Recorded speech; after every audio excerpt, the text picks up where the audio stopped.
नमस्कार साथियों, welcome to my YouTube channel.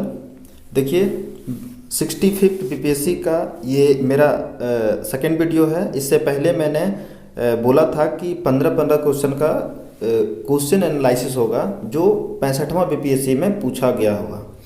तो ये इसमें अधिकतर, इस वीडियो में अधिकतर साइंस का क्वेश्चन होगा। इससे पहले जो था उसमें मॉडर्न हिस्ट्री और मिक्स था, इसमें भी मिक्स रहेंगे, लेकिन सिर्फ 65th में जो पूछा हुआ क्वेश्चन है वही रहेंगे। तो अगर आप इस वीडियो को देखते हैं तो प्रीवियस क्वेश्चन का काफ़ी मतलब जो नहीं किए हुए हैं, उसका नहीं पढ़े हैं उस क्वेश्चन को, तो उसमें आप देख सकते हैं और इससे आपका काफ़ी क्वेश्चंस का एराइज होगा। एक तो प्रीवियस क्वेश्चन का हो जाएगा और दूसरी बात कि इसमें नई नई क्वेश्चंस एराइज होंगे आपको, तो आने वाला 67th बीपीएससी में आपको काम आएंगे। एक तो ये भी पता चलेगा कि किस टाइप का क्वेश्चन रहेगा। तो आइए शुरू करते हैं। पहला क्वेश्चन है हड्डियों की पढ़ाई, ठीक है, स्टडी ऑफ बोन्स। हड्डियों की पढ़ाई विज्ञान की शाखा का मतलब कौन सा शाखा को बोलते हैं, क्या बोलते हैं उस स्टडी को? तो बोलते हैं ऑस्टियोलॉजी बोलते हैं। इसमें इसको क्या बोलते हैं? ऑस्टियोलॉजी।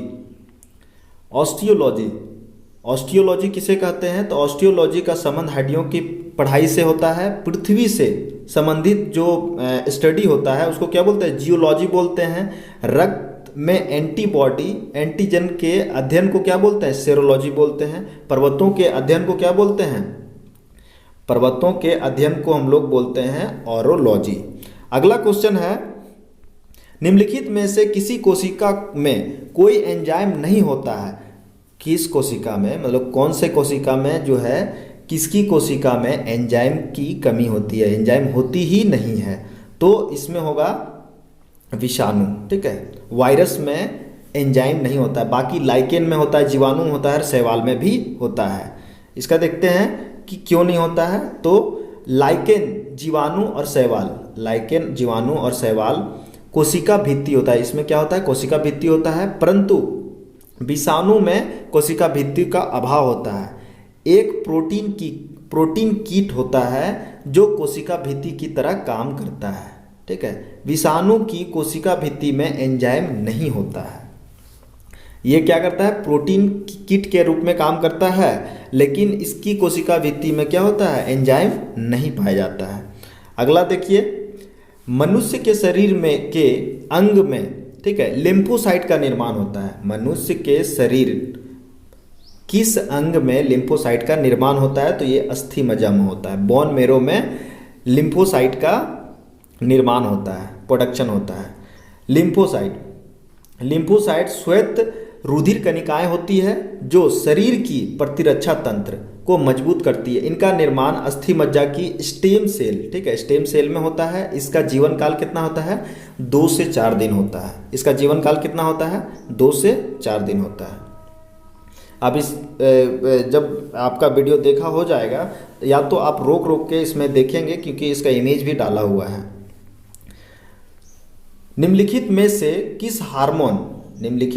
किस हार्मोन में आयोडीन मिला होता है? ठीक है, टेस्टोस्टेरोन, ठीक है, एड्रेनलिन या थायरोक्सिन और इंसुलिन। तो इसमें होगा थायरोक्सिन। थायरोक्सिन में क्या होता है? आयोडीन मिला हुआ होता है। थायरोक्सिन हार्मोन में क्या होता है? थायरोक्सिन हार्मोन में आयोडीन होता है। आयोडीन थायराइड ग्रंथि को अच्छी तरह से कार्य करने में सहायता करता है। थायराइड ग्लैंड को जो है उसको अच्छी तरह से काम करने के लिए क्या करता है? आयोडीन उसमें सहायता करता है। इस हार्मोन की सहायता से हमारा मेटाबॉलिज्म, श्वसन तंत्र और हृदय गति, ठीक है, शरीर का तापमान आदि नियंत्रित रखता है या रहता है। आगे क्वेश्चन है कि एड्स किसके कारण होता है?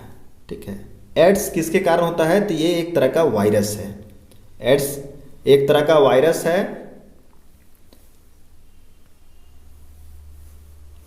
एड्स एक्वायर्ड इम्यूनोडेफिशिएंसी सिंड्रोम, उपार्जित प्रतिरक्षी अपूर्णता लक्षण, मतलब ये जो हमारा मेटाबॉलिज्म है उसको सबसे पहले डिस्ट्रॉय करता है, एंटीबॉडी को भी। तो HIV कौन सा वायरस से होता है, एड्स कौन सा वायरस होता है? HIV, human immuno deficiency syndrome के कारण होता है। यह विषाणु मानव की प्राकृतिक या प्रतिरोध क्षमता को कमजोर करता है। अभी मैंने बोला एड्स से पीड़ित व्यक्ति क्षय रोग या कैंसर जैसे बीमारियों से पीड़ित हो जाते हैं या हो सकते हैं। अगला क्वेश्चन है दाब। दाब का SI मात्रक या जो भी हो मात्रक क्या होता है? दाब का मात्रक तो इसका पास्कल होता है, ठीक है। इसका ऑप्शन देख लेते हैं, किलोग्राम प्रति वर्ग सेंटीमीटर या किलोग्राम पर सेंटीमीटर, किलोग्राम मिलीमीटर, किलोग्राम घन सेंटीमीटर, इनमें से कोई नहीं, इनमें से एक से अधिक।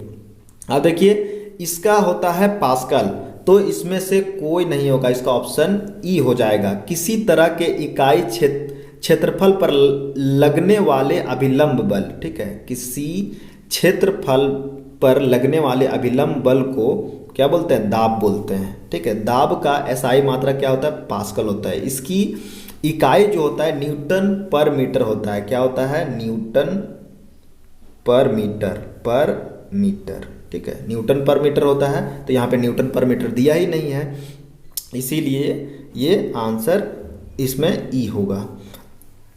इसका भी दिया हुआ है ढेर सारा, तो आप पढ़ सकते हैं। सूर्य का प्रकाश पृथ्वी पर कितने मिनट में पहुंचता है? सबसे आसान क्वेश्चन, और BPSC ये क्वेश्चन को बहुत बार पूछा है, और भी एग्जाम में SSC वगैरह में भी पूछा जाता है। सूर्य का प्रकाश पृथ्वी तक पहुंचने में कितना समय लगता है? सीधा सीधी 8 मिनट रखिए, 8 मिनट के बाद 16 सेकेंड, 17 सेकेंड, 20 सेकेंड, 30 सेकेंड, इस तरह का ऑप्शन दिया हुआ रहता है। यहाँ पे सिर्फ 8 मिनट दिया हुआ था, हम 8 मिनट ही इसमें करेंगे। इसका डिटेल देखिए कि क्या बोलता है। सूर्य जो हमारा पृथ्वी से कितना किलोमीटर दूरी पे है? तो 14.96 करोड़ किलोमीटर की दूरी है, ठीक है। इतनी दूरी को तय करने के लिए प्रकाश को जितना समय लगता है, मतलब वहाँ से लाइट को पृथ्वी तक पहुँचने में जितना समय लगता है, उसी को हम लोग प्रकाश वर्ष बोलते हैं। कितना समय लगता है? तो प्रकाश को पृथ्वी तक आने में 3 गुना 10 पर पावर 8, 10 पर पावर 8 होगा, 108 हो गया है, ये गलत है, ठीक है। 3 × 10 पर पावर 8 हो जाएगा, ठीक है। तो वहाँ से इसको लगेगा कितना टाइम है? तो सूर्य के प्रकाश पृथ्वी के धरातल पर पहुँचने में 8 मिनट 16.6 सेकेंड का समय लगता है। नेक्स्ट क्वेश्चन देखेंगे, इसमें निम्नलिखित में से कौन सी अदिश राशि है, ठीक है, कौन सी अदिश राशि है? तो इसमें क्या हो जाएगा? इसका दाब हो जाएगा, दाब, ठीक है।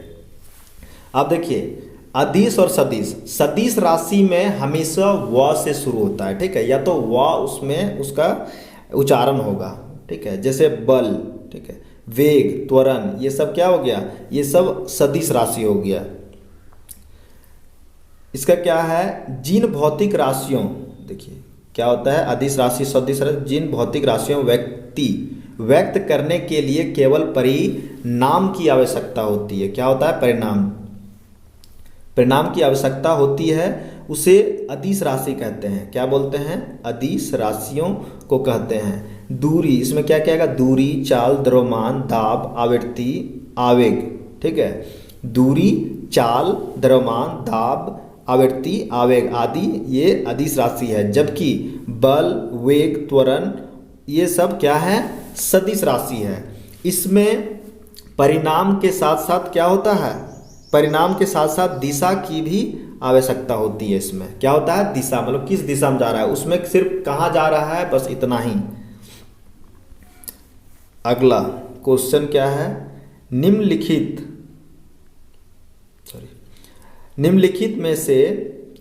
में से किस राशि का मात्रक नहीं है, ठीक है, मतलब किसी राशि का, सॉरी यहाँ पे किसी राशि का मात्रक नहीं है, इनमें से कौन सा किसी राशि का मात्रक नहीं है? तो इसमें होगा विकृति। विकृति कोई राशि का मात्रक नहीं है, ठीक है। प्रतिबल है, बल है, दाब है, इनमें से कोई नहीं, इनमें से एक से अधिक। तो इसमें सी आंसर हमारा हो जाएगा। क्या हो जाएगा? विकृति।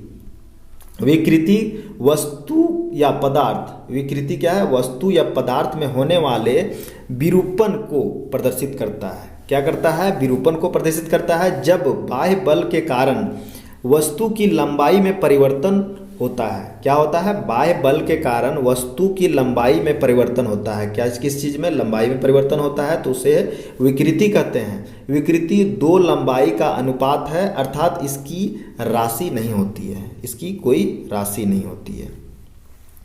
अगला क्वेश्चन देखिएगा कि ध्वनि में,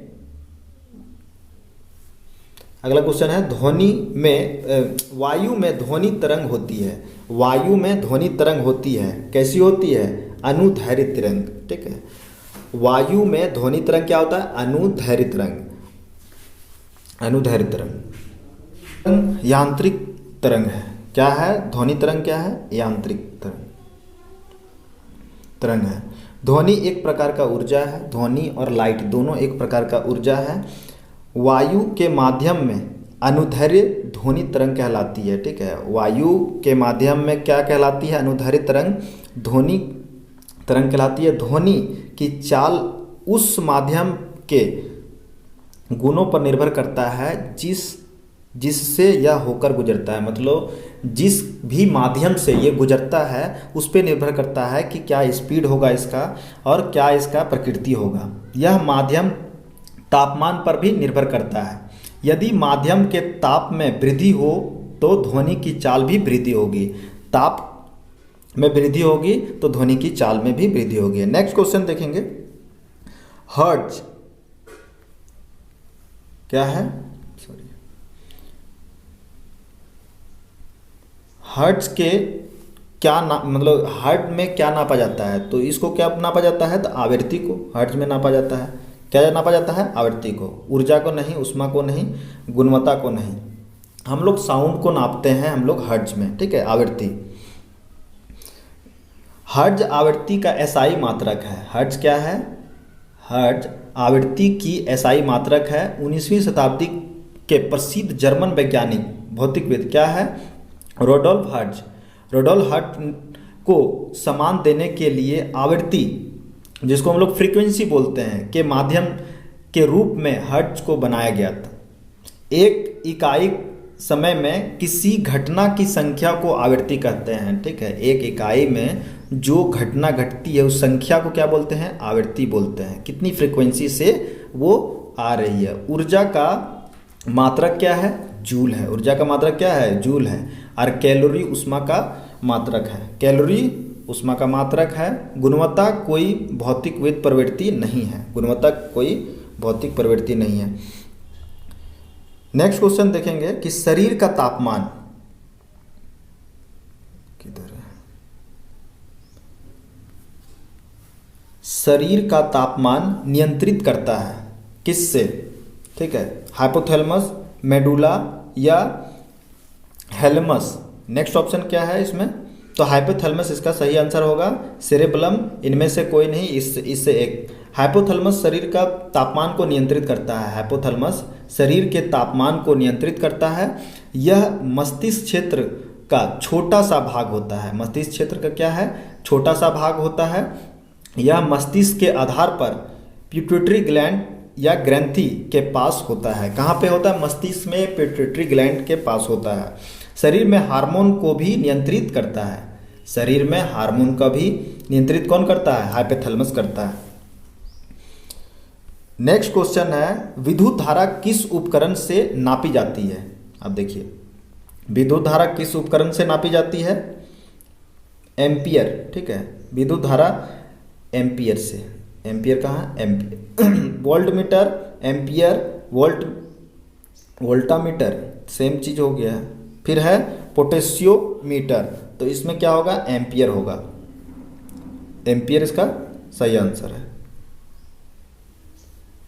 विद्युत धारा को ए मीटर में मापा जाता है। क्या मापा जाता है? ए मीटर मापा जाता है। वोल्ट मीटर एक मापन यंत्र है जो किसी परिपथ के हिंदी दो बिंदुओं के बीच विभवांतर को मापने के लिए प्रयोग में लाया जाता है। वोल्ट मीटर विद्युत धारा की मात्रा को मापता है। पोटेशियोमीटर अथवा विभवमापी का प्रयोग विद्युत परिपथ अथवा सेल का विभव मापने के लिए किया जाता है। विद्युत धारा को एम्पियर में मापा जाता है। ये भी क्वेश्चन बहुत बार पूछा गया है।